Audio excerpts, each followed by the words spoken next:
sa inyong lahat. Tayo po'y muling narito sa ating programang Word Made Flesh sa ikatlupong linggo sa paghahanda natin sa pagdating ng Panginoon. Third Sunday in Advent.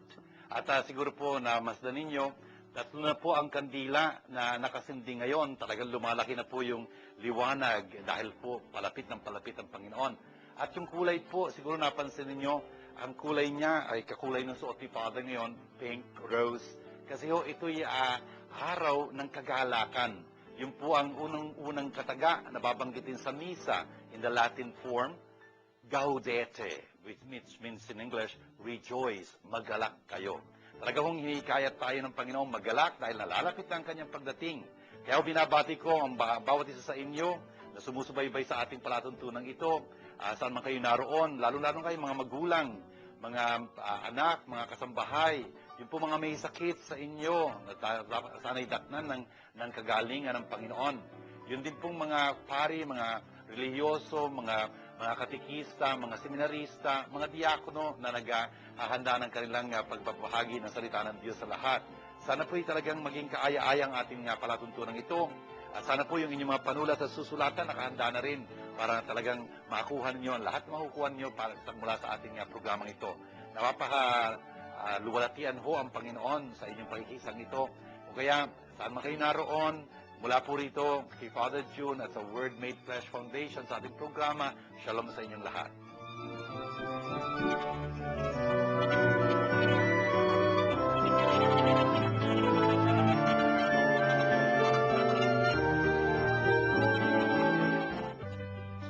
Ang Word Made Flesh ay masayang nakikibahagi at malugod na sumusuporta sa Pondo ng Pinoy.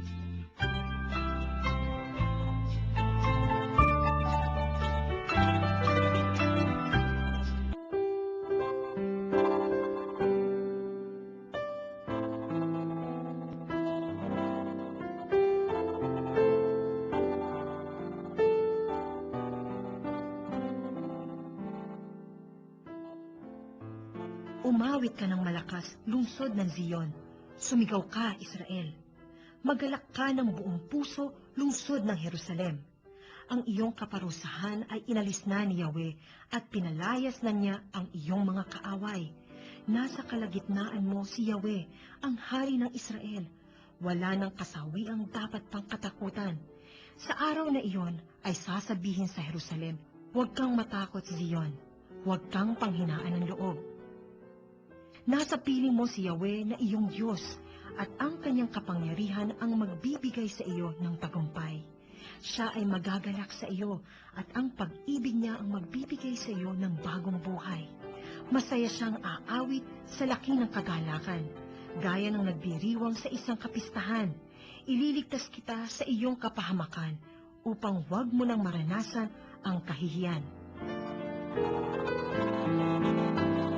Kung ating unang pagbasa sa ikatlong linggong ito ng paghahanda para sa pagdating ng Panginoon ay hango kay Sephonias sa Tagalog o Sephaniah sa English. Ang maganda ho nito, pwede ho ding mayroon pang isang pagbasa bilang unang pagbasa natin mula kay Isaías chapter 12. Anyway, I'll just give a running commentary on both of them. Pinakatema ho nitong ating pagbasa ay yung kagalakan na bunsod ho ng pagdating ng Panginoon kasi lapit-lapit na ng kaligtasan na hinihintay-hintay natin. Kaya nga ho, siguro nakikita niyo sa Father, no? Kasi ho, itong linggong ito, tulad na sinasabi ko sa umpisa nitong ating palatuntunan, ay ang Gaudete Sunday, you know? Gaudete ho, ibig sabihin, rejoice, you know? And so, this is the very beginning of yung ating pagbasa nito sa Zephaniah chapter 3, verse 14. Shout for joy, O daughter of Zion. Sing joyfully, O Israel, be glad and exult with all your heart, O daughter of Jerusalem. Tingnan nyo, sunod-sunod yung mga kataga na mayroong kaisipan ng galak, you know. Shout for joy, sing joyfully, be glad and exult. Talaga namang natutuwa ang bayan ng Diyos. Etong sa Zephaniah nga pala, ano ho yan, iniuhula niya ho na talagang magdurusa yung bayan ng Diyos. Bakit? Ang dami lang mga kasalanang ginagawa ito ho'y bago dumating si Josiah, yung si Josias, na hari ng mga Hudyo, na magpapasimuno ng pagbabagong ng bayan ng Diyos noon. Pero bago siya dumating, eto ho, humuhula itong si nagpapahayag ho itong si Sophonias, ng mga pagdurusang sasapitin lang dahil sa mga ginagawa ng kamalian, pagkakasala sa Diyos, pagiging katapatan sa Kanya. Pero sa may bandang dulo ho, kasi 3 chapters lang ho itong sa panayang ito, meron chapter 3. Doon sa bandang dulo nito, pinakadulo ho ng kanyang pahayag, ay humuhula siya ng panahon ng kagalakan. Kapag nanumbalik na ang bayan ng Diyos at talagang pagpapalain uli sila ng Panginoon. Ito ho yung ating pagbasa ngayon. Ito ho ay binabasa natin, sabi ko nga sa inyo, dahil ang lapit-lapit na ho, nasa 3 linggo na ho tayo ng pag-aanda para sa pagdating ng Panginoon. 4 lang linggo ito kaya malapit na yung kaligtasang inaasam-asam natin, pinaghahandaan. Kaya ito yung pagbasa. Yun din hong, kaya sinasabi dito, "Fear not, O Zion," sa verse 16 ho, "be not discouraged." Tingnan nyo, hindi tayo dapat matakot, hindi tayo dapat masiraan ng loob dahil alam dito na malapit na ang ating tagapagligtas. "The Lord your God is in your midst, a mighty Savior. He will rejoice over you with gladness and renew you in His love." Yun ho yung pangako ditong binibitawan ni Sophonias, na talagang ang lapit-lapit na ng Panginoon, ninibaguhin niya tayo, hindi tayo dapat masiraan ng loob. "I will remove disaster from among you," sabi niya ganyan sa dulo nito, "and none may recount your disgrace." Lahat ho yung mga parusang dinanas nila, lahat yung paghihirap nila, mawawala na ho yun. Ayun yung pagbasa ho dito na pwedeng basahin din para dito sa 3 linggong ito ng Adviento, ng paghahanda sa pagdating ng Panginoon, ay hango naman kay Isaías chapter 12, verse 2 onwards. The point is, pareho-pareho yung tema nila. Si Sophonias, around 621, ito sa Isaiah, around 700, tingnan nyo, siya, malapit na malapit yung kanilang kaisipang binabanggit dito. In fact, mababasa ho natin dito, sinasabi dito sa umpisa ng ating pagbasa, chapter 12, verse 2, "God indeed is my Savior." Sabi niya ganyan, "I'm confident and unafraid." Tingnan nyo, talagang may kumpiyansa siya, hindi siya natatakot. Bakit? Ang Diyos kasi nakapagligtas niya. "My strength and my courage is the Lord." Yun nga ho, hindi siya dapat ma-discourage, kundi meron siyang lakas, meron siyang lakas ng loob din, at yun ay ang Panginoon. And He has been my Savior. Paulit-ulit ho yung Savior dito, no? Kasi nga, dumarating ang ating Panginoong Jesus. Yehoshua, Yahweh saves. Yun ang pangalan ni Jesus. "With joy you will draw water at the fountain of salvation." Ang ganda-ganda ho nitong pangungusap na ito sa chapter 12, verse 3. Sa buong galak kayong maiigib ng tubig mula sa bukal ng kaligtasan. Napakaganda ho noon. In fact, this was the beginning of an encyclical by Pius XII, "Haurietis Aqua." You will draw water. I mean, pinapahiwatig ko dito na talagang ang lapit-lapit na ng Panginoon, kaya naman, yung kaligtasan ay dala-dala niya, nalalapit na yun sa Panginoon, sa bayan ng Diyos. Kaya nga, dapat sabihin dito, sa bayan ng Diyos, "Give thanks to the Lord, acclaim His name. Among the nations, make known His deeds. Proclaim how exalted His name. Sing praise to the Lord for His glorious achievement." Ganun ho yung talagang tema nitong ating linggong ito. Talagang puspos tayo ng kagalakan dahil nalalapit na ho talaga ang Panginoon. "Shout with exultation, O city of Zion, for great in your midst is the Holy One of Israel." Napakaganda ho nitong mga sinasabi ni Propeta Isaías, katulad ng sinabi ni Propeta Sophonias. Talagang dapat lang magalak. Bakit? Narito na, ang lapit-lapit na ng pagliligtas natin. Para ho sa ating mga naghahanda para sa Advientong itong Advientong ito, dapat talagang tayo rin magalak, yung galak ho, kaloob ho yun ng Espiritu Santo. At nagagalak ho tayo at mayroong batayan yung kagalakan natin. Bakit? Laging iniaalok sa atin ng Diyos yung kanyang kaligtasan. It is up to us to receive or to accept the offer of salvation from God. Nasa atin ho yun, hindi ho pinagkakait ng Diyos yun. Kaya ngayon ho ang kaaya-ayang panahon, tatanggapin natin yung inaalok niyang pagliligtas.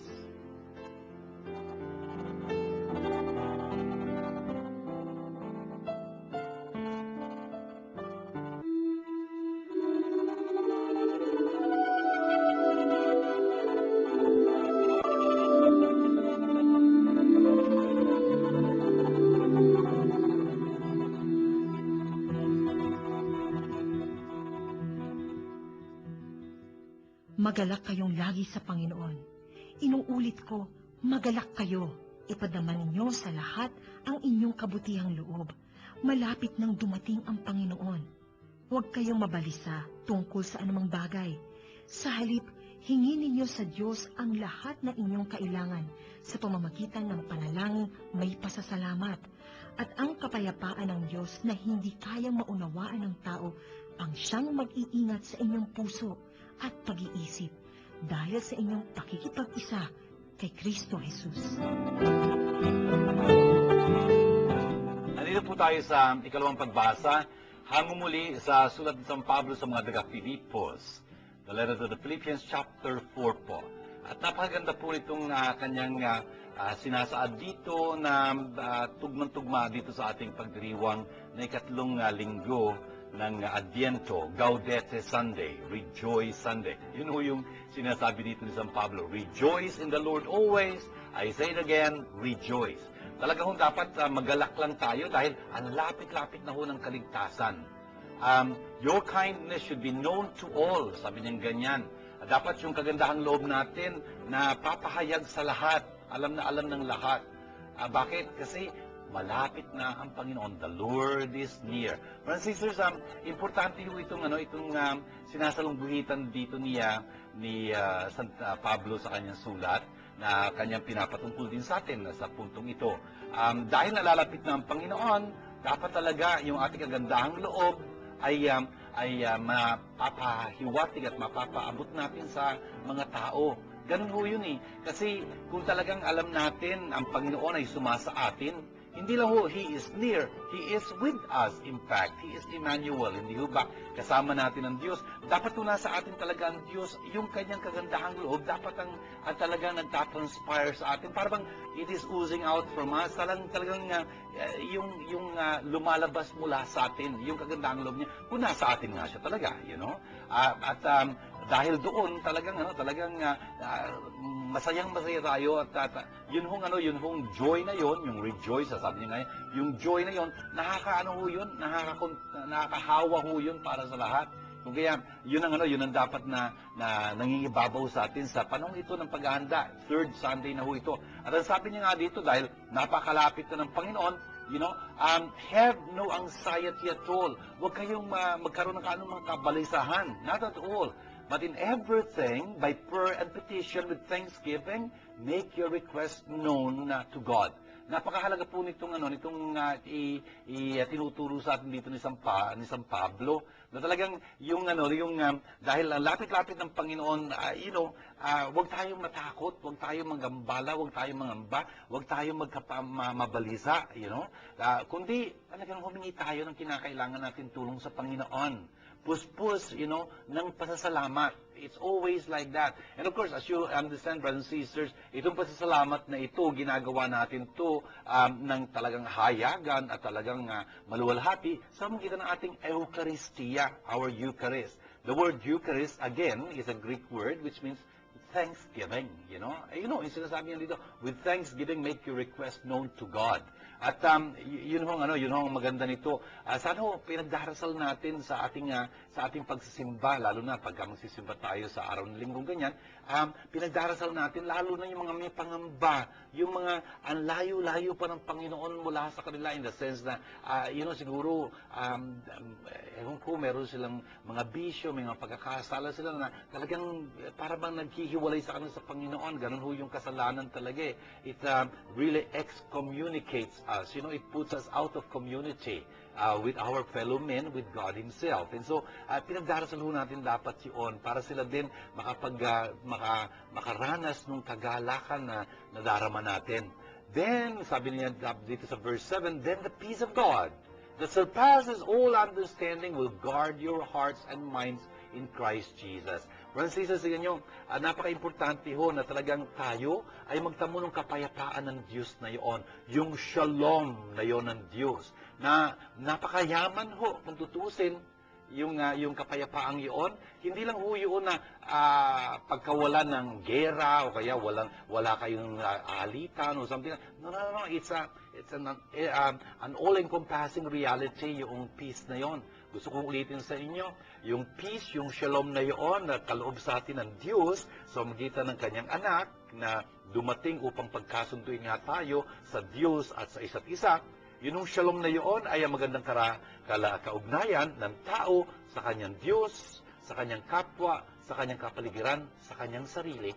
Napakayaman po nung four-dimensional reality called shalom, called peace. Talaga hong, humihigit ho ito sa lahat ng ating mauunawaan. At ito hong shalom na ito na napakagandang handog ng Diyos kasi ang ganda-gandang kaugnayan ito ng tao sa Diyos, sa kapwa, sa kapaligiran, sa sarili. Ito hong kapayapaan ito ang talagang magtatanod sa ating mga puso, sa ating mga isipan. Kasi ito ang kalooban ng Diyos talaga, ito ang kalooban ni Jesus. Kaya nga, pinagtamo niya tayo ng kapayapaan ito para magkaroon tayo ng katiwasayan, sa ating mga puso. Wala tayong pangamba sa ating pag-iisip. Alam natin ang katotohanan at handa tayong sundan ito. Wala nang iba yung yun, kundi si Jesus mismo. Siya ho ang ating kapayapaan. Jesus Christ, our peace.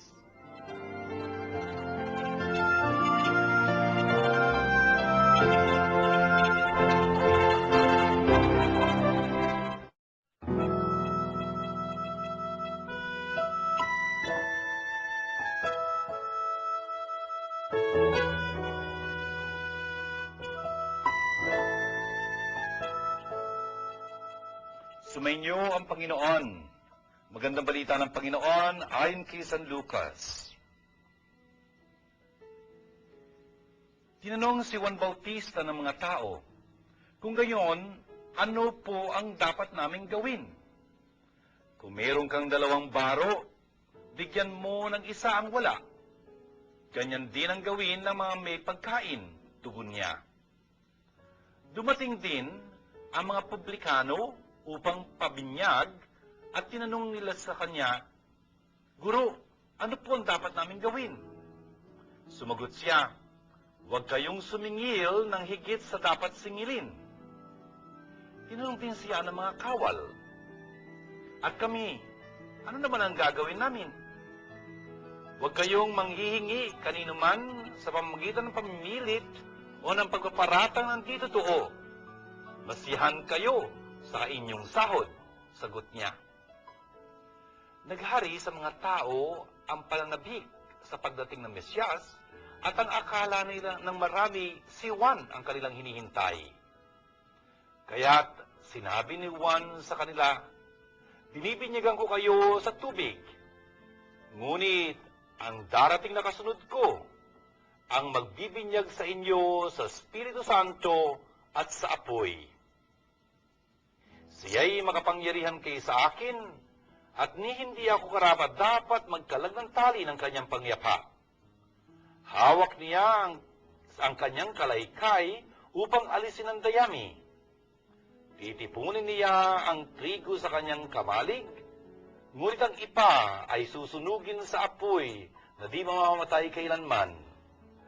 Marami pang bagay ang pinangaral ni Juan sa mga tao sa kanyang paghahayag na magandang balita. Ito mga kapatid, magandang balita ng ating kaligtasan.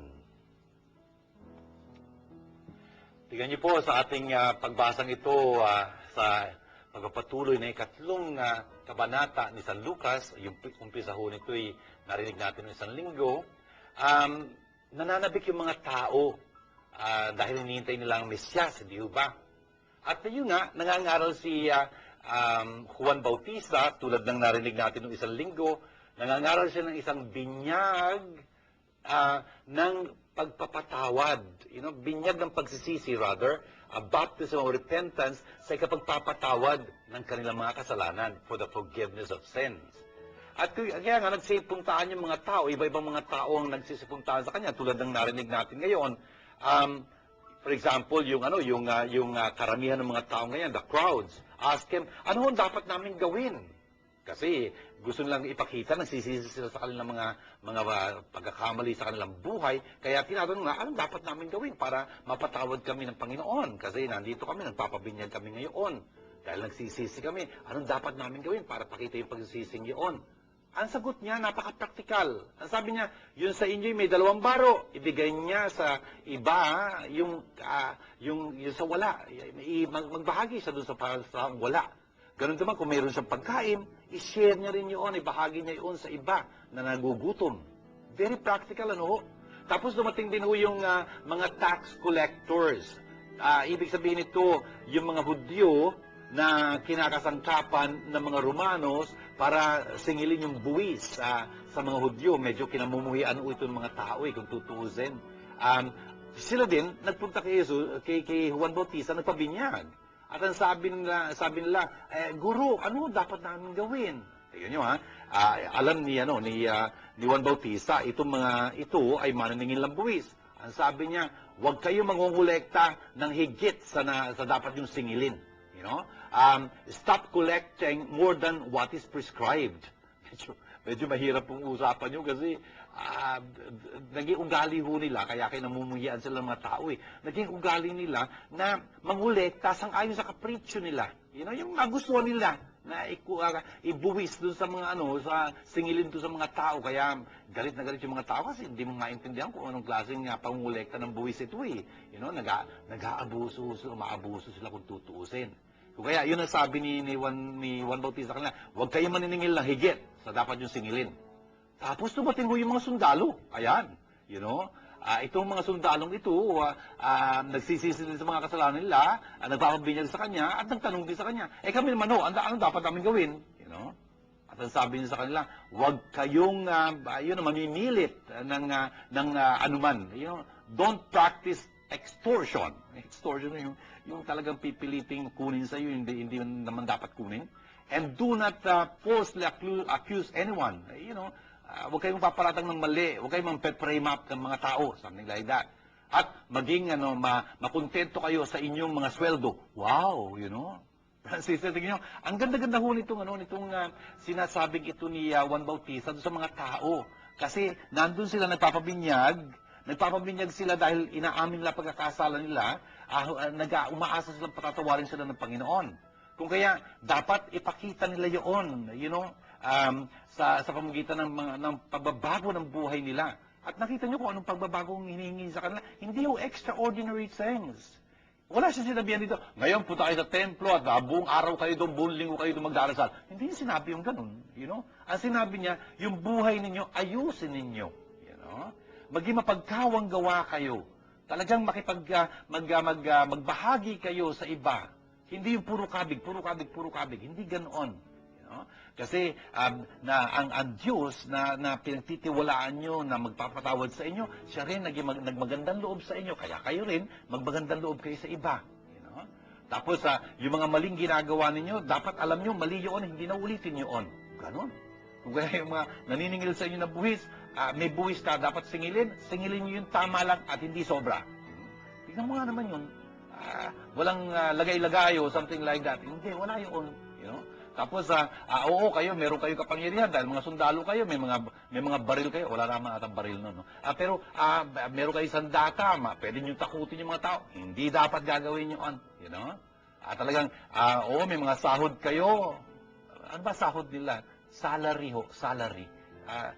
Salary is a Latin word. Salary, salis means, yung asin, salis, di ba? Salt, yung salt. Salis ho yun sa Latin Salary comes from salt. Kasi nung unang panahon, yun ang sweldo nila, yung asin. Kasi hindi ordinaryo, as in, hindi masyadong common, kung kaya, ang daming mga tao may sakit sa goiter, and, ang dali magkasakit ng ganun eh. Kasi nga walang asin. Kaya napaka-importante nung asin na yun ang pinangsasahod sa kanila. Kaya nga salary ang tawag doon sa sahod. Itong mga sundalong ito, dahil sabi ni Juan Bautista kanila, maging kontento kayo sa inyong mga sahod. Brothers and sisters, no? Tingnan niyo yung sinasabi ni Juan Bautista kanila. Ito rin ang pahayag para sa atin. Itong magandang balitang ito, binabasa ito para sa ating natututo.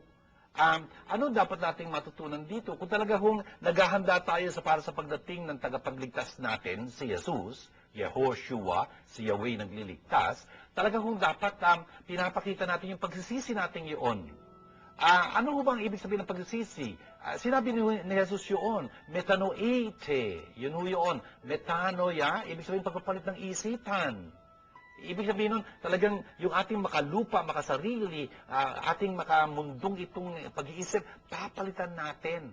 Ano ang papapalit natin? Ang isipan ni Kristo. At kung talagang nagsisikap tayong palitan yung ating isipan sa isipan ni Kristo, dapat makita yun sa gawa, Dapat makita yun sa ating pagkilo, sa ating pamumuhay. It should be like that. A change of mind will necessarily show itself in our lives.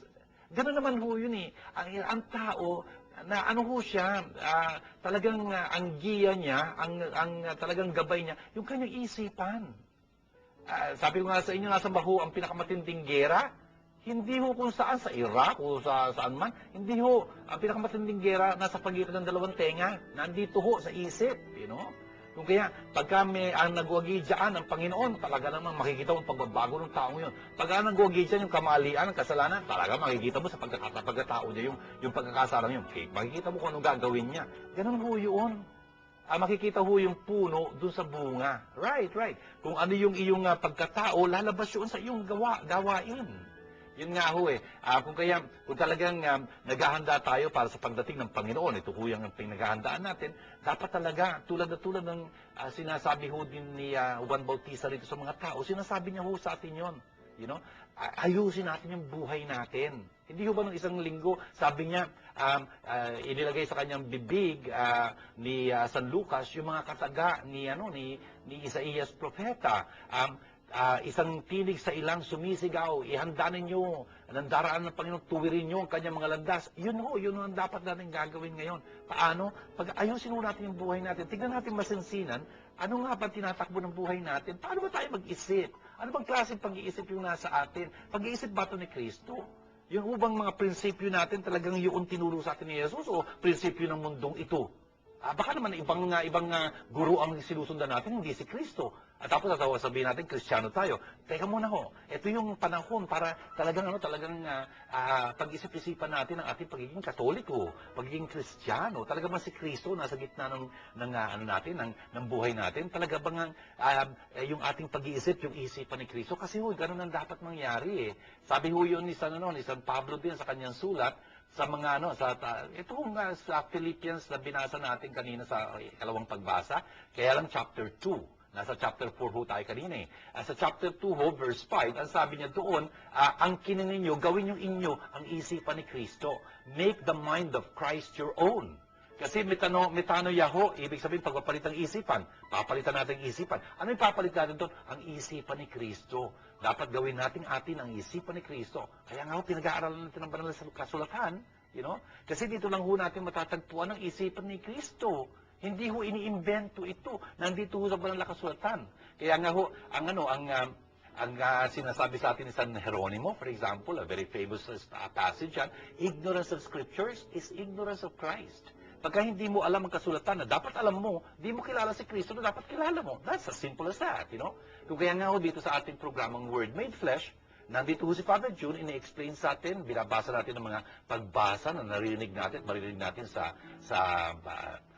simbahan pagkalinggo, pinapaliwanag sa atin to para maunawaan natin at maisabuhay natin, gawin nating atin, Pagka hindi mo naman kasi mapapahalagahan, hindi mo naunawaan, kahit na salita ito ng Diyos, kung hindi natin naiintindihan, hindi natin mapapahalagahan, hindi natin maangkin, You know? Kung kaya nga, sa pamamagitan ho nitong ating ginagawang programa, ito sana mas lalong nauunawaan natin ang salita ng Diyos at talagang inaangkin natin, ginagawa nating buhay natin. Sa ganoong paraan talagang nagiging mabisa at makikita natin kung anong magiging resulta sa buhay natin ng salita ng Diyos. It is sharp. The Word of God is living and effective. Sabi niya nang nagsulat ng letter to the Hebrews chapter 4 verse 12.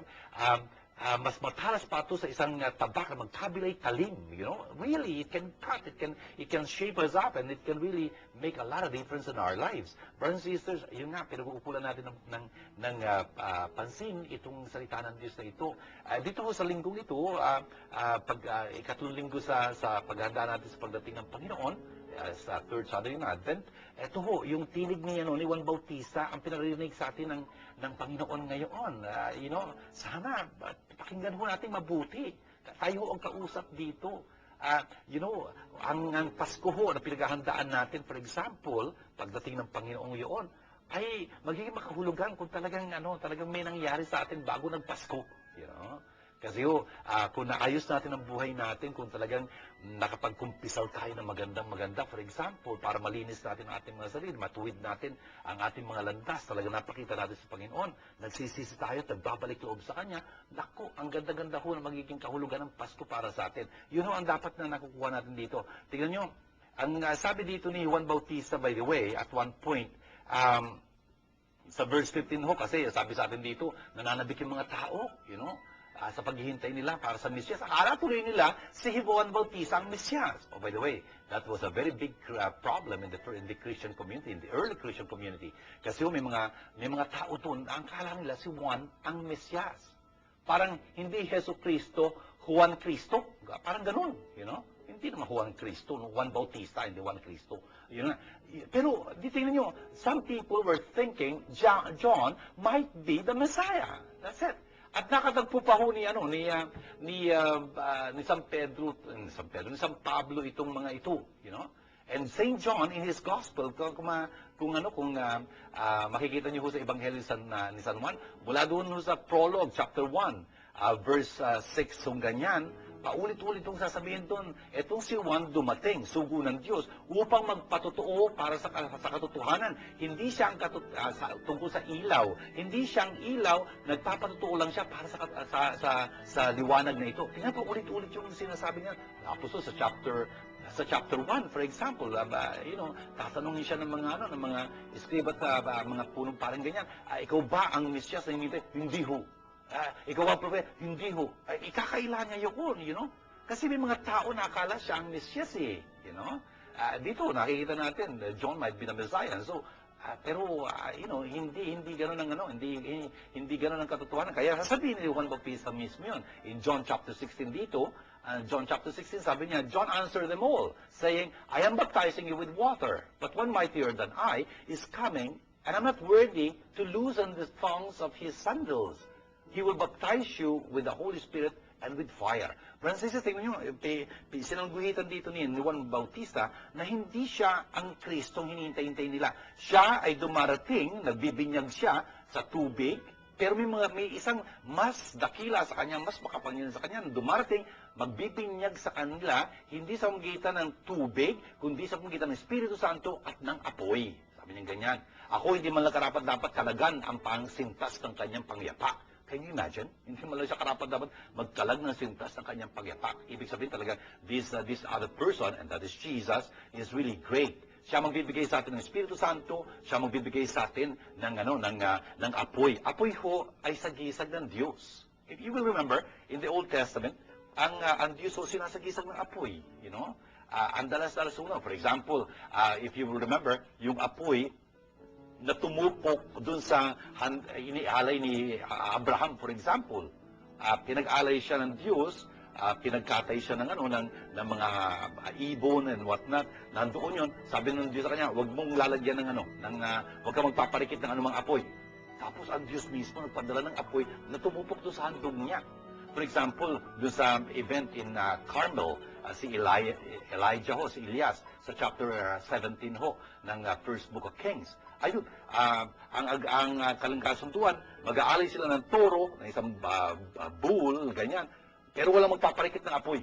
yung mga bulang propeta at saka si Elias, ay walang nangyari doon sa pagtawag ng mga bulang propeta sa kanilang mga Diyos-Diyosan, walang nangyari. Pero ang Diyos ho, nagpadala ng apoy na tumutok doon sa kanyang handog. At bago pa noon, nung palabas sila mula sa Ehipto, if you remember, ayun ho, ginagabayan sila sa gabi ng isang maningning, nag-aalab na alapa para alam nila kung saan sila pupunta. Meron pang liwanag na ganyan. Tapos ho, ang Espiritu Santo, hindi ba, nung dumating siya sa Pentecostes, saan yung dilang apoy? Yun nga ho, ang gusto ko sabihin, yung apoy ho, sumasagisag sa Diyos. Kaya itong si Jesus ang magbibinyag talaga mula sa Diyos. Siya magsusugo ng Espiritu Santo na tutupok sa kanilang mga kasalanan at mapapatawad tuloy ang lahat ng kanilang pagkakasala.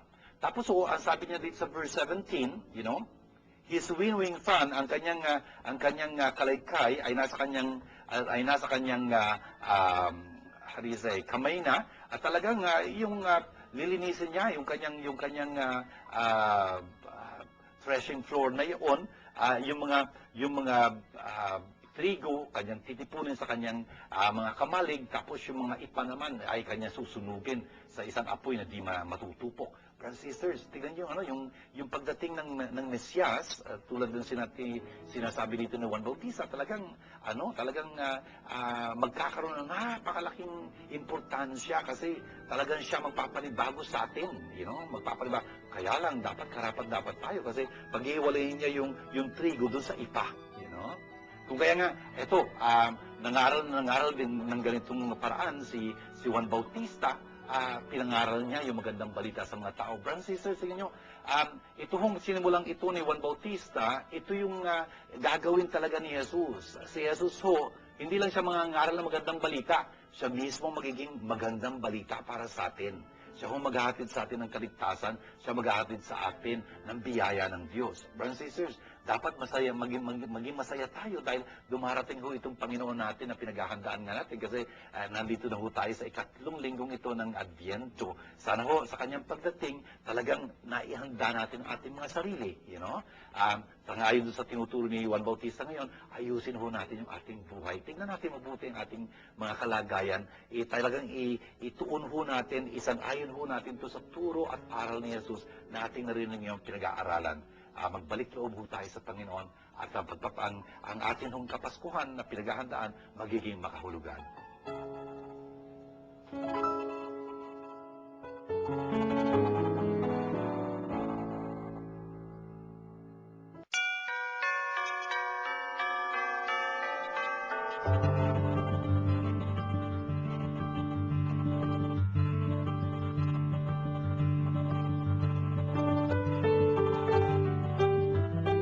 Father Jun, sa gitna po ba ng hirap, asan po ang Diyos? Thank you, Chona, para sa iyong tanong. Sa gitna ng hirap, nasaan ang Diyos? Wow. I mean, yan isang tema yan na napakatindi, nasaan ang Diyos sa gitna ng hirap? Nasa gitna, talaga nasa gitna. He is in the midst of it, Siguro matatandaan mo that song, yung Footprints in the Sand. Maganda yung mensahe noon. Pagka tinitingnan natin ang buhay natin, pagka maganda takbo ng buhay natin, parang may dalawang pares ng yapak, hindi ba? Pagkatapos noon, pagka mahirap-hirap ang takbo ng buhay, maraming mga problema, iisang pares na lang yung naglalakad doon sa buhanginan, sa yung footprints in the sand. Tuloy, yung tao nag-complain, Panginoon, ba't naman ganyan? Pagka maganda ang takbo ng buhay, magkasama tayong dalawa, pero pagka mahirap na, wala ka na, mag-isa na lang ako. Tapos sabi ng Panginoon, correction please, Pagka maganda ang takbo ng buhay, dalawa yung pares ng yapak, magkasabay tayo. Pero pagka mahirap na, iisa na lang. Bakit? Karga-karga kita kasi, hindi pala akaatin yun. Sa Panginoon pala, walang iwanan ito, Nasaan ang Diyos sa gitna ng hirap? Nasa gitna talaga. He is together with us. Please understand, He tells us, follow me, Follow me. Ibig sabihin, nangunguna siya sa atin, Kung sinabi niya sa atin, kung ibig niyo namang sumunod sa akin, limutin niya ang kanyang sarili, pasanin niya ang kanyang krus at sumunod sa atin, ay nako, sumusunod lang tayo sa Kanya, pasan-pasan niya rin ang kanyang krus, kung tutuusin. And so, I think we should realize that hindi tayo iniiwan ng Panginoon sa ating mga pagsubok. Sa pagsubok man din, kasama natin siya, bibigyan niya tayo ng biyaya upang mapanaigan yun. At tandaan natin, hindi higit sa ating mga kayanan ang pagsubok. God is faithful. He will not allow us to be tested beyond our power to endure. But even in the test, He'll give us a way out so that we may overcome it. Father Jun, pag hindi po ba nagsimba, malaking kasalanan po ba yun? Hamed, ang ganda-ganda ng tanong mo.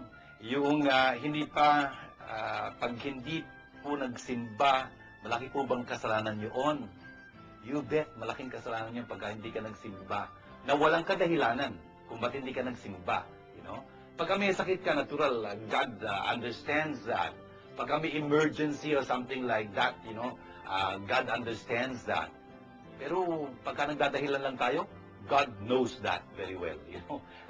Tsaka, pagka pinag-usapan natin yung hindi pagsisimbang ganyan, siguro dapat natin maintindihan, bakit nga ba hindi nagsimba, you know? Siguro hindi lang naintindihan kung ano ibig sabihin ng pagsisimba eh. I like to start with a very simple consideration, you know. At tingnan mo sa ating mga Pilipino lalo na, alam natin, hiram sa Diyos ang ating buhay, you know. Hindi ba? Hiram sa Diyos ang ating buhay. Really, I mean, in fact, pagka sinabi natin namatay na you know, ang sinasabi natin, binawian siya ng buhay. Ibig sabihin yung nagpahiram ng buhay, binawi yung pinahiram niya. Right. In other words, our lives is really for God, is God's, you know. Yung time natin, yung oras natin, hindi atin yun. Naku, ang dali-dali namang patunayan ng Diyos, hindi atin yun, you know. And so, ilang oras ba sa isang linggo? Very, very nice. 24 hours a day, 7 days a week, and so 7 times 24, 168 hours, right? Kanino yung 168 hours na yun? Hindi atin. You know, hindi atin. Hiram sa Diyos lang yun, pinapahiram niya sa atin. Kaya, kung hihingin niya sa atin, for example, yung 8 hours out of 168 hours na kanya naman, kung pagkakait natin sa kanya yun, natural, hindi. Kanya yun eh. You know? Yun nga eh. Kung hihingin niya sa atin, for example, araw-araw maglaan tayo ng oras para sa kanya. Hindi naman masama yun, no? Kung tutuusin, kanya namang oras yun, lalaan lang natin sa kanya. Kung tutuusin ang nagpapala nun, tayo rin, you know? At kung linggo, sabihin natin, 2 oras yung ilalaan natin sa kanya dahil, you know, magbabiyahe pa tayo, etc. Ganyan, pupunta tayo sa simbahan. Hindi naman siguro masama yun, kanya rin namang oras yun. Yun nga eh. I think we're very big, very unreasonable pagka hindi ka magsisimba, wala ka namang kadahilanan. Pero ang pinakamaganda nun, tingnan natin ang ating pagsisimba mula sa punto de vista ng pagkikipagkaibigan kay Jesus. Ano natin yung appointment natin, yung date natin sa kanya. Pagka ganun, mas magandang usapan, no? Tayo naman ang nangangailangan kay Jesus, hindi naman siya kung tutuusin. Ang ganda-gandang bagay nun pagka nakikita tayo. Father Jun, hindi po ba pwedeng dumaritso sa Diyos para humingi ng tawad? Liza, ang ganda-ganda ng tanong mo, lagi natatanong ito, no? Hindi ba pwedeng dumiretso na lang tayo sa Diyos pagka humingi tayo ng tawad? Natural, dapat dediretso tayo sa Diyos, no? I mean, ginagawa ng mga Katoliko yun, mula pa nung una. Pagka nagkasala ka, ang unang gagawin, hindi naman tatakbo ka sa kumpisalan, baka hanapin mo yung pare. Hindi naman ganun yun eh. Sabihin natin, gabing-gabi na, for example, ating gabi yung pagkakasalan ganyan. Paano yun? Paano kang pupunta sa pare? Yung pare tutulog din, you know? Wala, hindi pwede. Ano gagawin mo pag nagkasala ka at nakita mo nagkasala ka? Hindi ka natawad sa Diyos. Paano gagawin mo? Panginoon, nagkasala po ako. Sorry po. Yun, something like that. Sino kausap mo? Ang Diyos. Diretsahan sa Diyos yun. Pero kung talaga nagsisisi tayo, yun ang maganda. Pagkat tunay tayo nagsisisi, anong dapat natin gawin? Gawin natin pinagagawa ng Diyos sa atin. Kasi nagsisisi tayo, sabi mo no? O ano ngayon ang pinagagawa ng Diyos sa atin? Pakita kayo sa mga pare. Yun ang sabi niya doon sa mga ketongin, di ba? You know? Pakita kayo sa mga pare. At habang pupunta sila doon, pinagaling na sila ng Panginoon, you know? Yun nga tayo rin, yung sin, yung kasalanan, parang ketong yun eh. It really puts us out of community, you know? Kung makakabalik lang tayo doon, pagka sinertify ng pare, in the Old Testament, yung pare sa certificate niya, magaling ka na, pwede ka nang bumalik uli sa lipunan. Ganun din naman tayo. Pagka nagkasala tayo, binigyan ni Jesus ng kapangyarihan ng kanyang ecclesia, the church, and his priests, to forgive us in his name. Sabi niya dun sa John chapter 22, no? Sabi niya, receive the Holy Spirit, whosoever sins you forgive shall be forgiven, whosoever sins you retain shall be retained. Sa makatuwid, meron ka para kapangyarihan yung pare magpatawad, hindi magpatawad. Paano niya magagamit yung pagpatawad o hindi pagpatawad kung hindi niya alam kung ano patatawarin? Paano niya malalaman kung hindi mo sasabihin, kung hindi mo aaminin?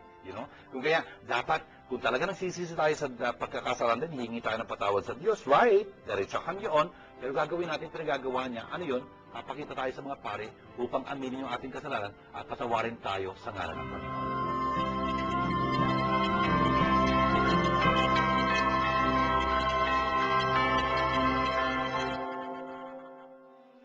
Shalom. If you have been blessed by this program, please know that God needs your financial help to continue Word Made Flesh TV show in its mission of touching more lives. For your donations, please contact the following numbers. Father Jun Lingard, SDB at 823-9263 or 823-9220 or 0917-833-0863. Or Miss Castro at 527-3952 or 0917-629-1851. Or make your deposits to Word Made Flesh Foundation Incorporated, PPI account number Philippine Pesos 0011165362 or our dollar account 0014151206. I'd like to thank you on behalf of Word Made Flesh Foundation. Shalom.